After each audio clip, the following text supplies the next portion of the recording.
Welcome, dear viewers and valued subscribers, to our channel. Whether you're joining us for the first time or you've been with us on this incredible journey, we're thrilled to have you here.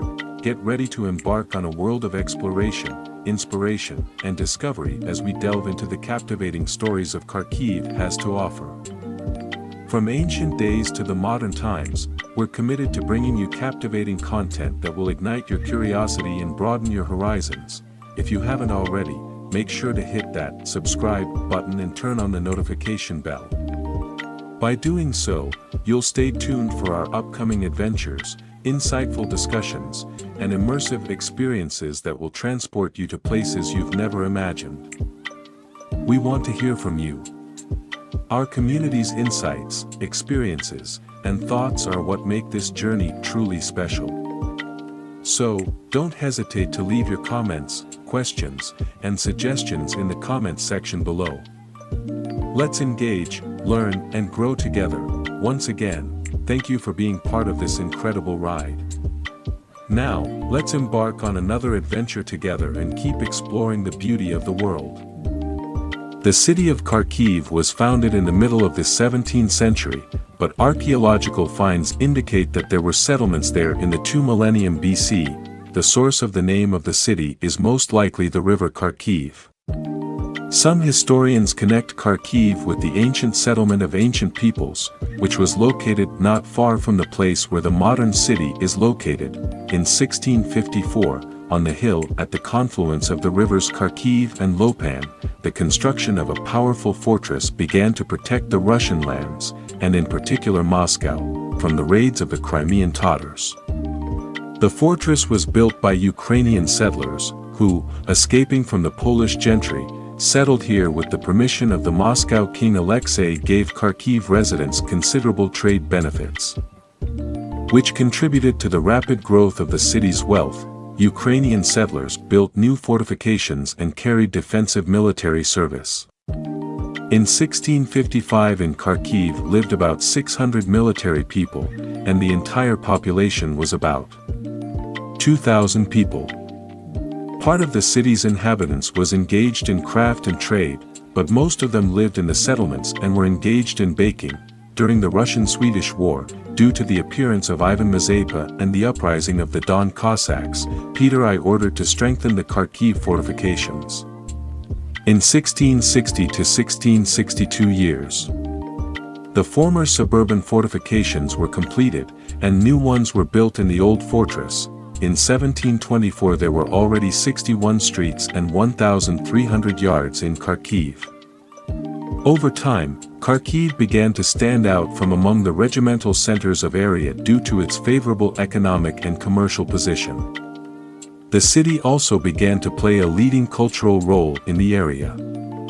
In XVI's century Kharkiv fairs have grown. Goods were brought here from the Baltic ports and central regions of Russia, from the Crimea, Kherson, Kiev, Poland, Silesia, Moldavia and German cities. In 1765, the King government abolished the regimental self-government of Kharkiv. The Cossacks became military settlers. An administrative territorial unit was created, a province with a center in Kharkiv. A significant event in the history of the city of Kharkiv is the foundation in 1805 of Kharkiv University.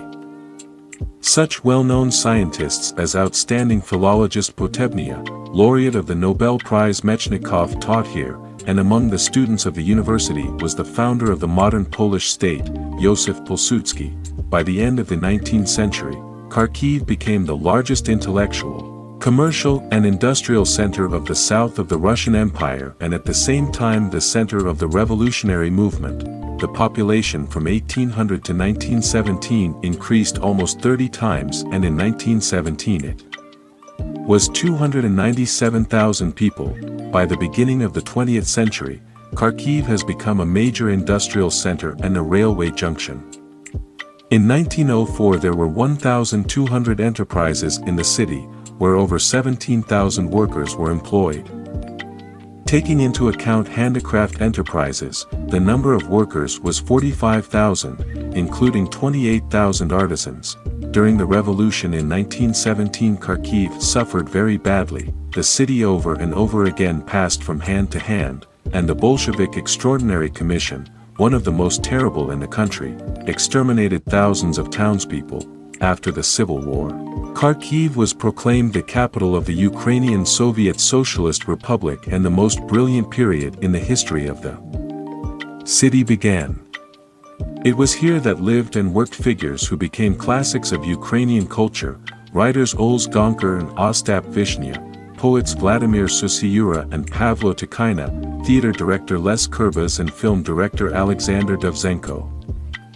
In Kharkiv, such stars of the first magnitude, such as pop singers Leonid Yutsov, Claudia Shulzenko, composer Isaac Dunovsky and many others started their careers.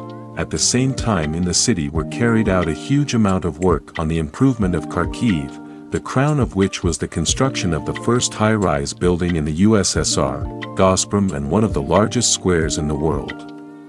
In 1931 in Kharkiv, for the first time in the world, the lithium atom was split, which marked the beginning of the atomic age in the history of mankind. It was then that the world-famous physicists Joff and Landau worked in our city. At the same time, some factories were built and reconstructed. New residential complexes and a campus were laid, tram lines were extended, buses and trolley buses were put into operation.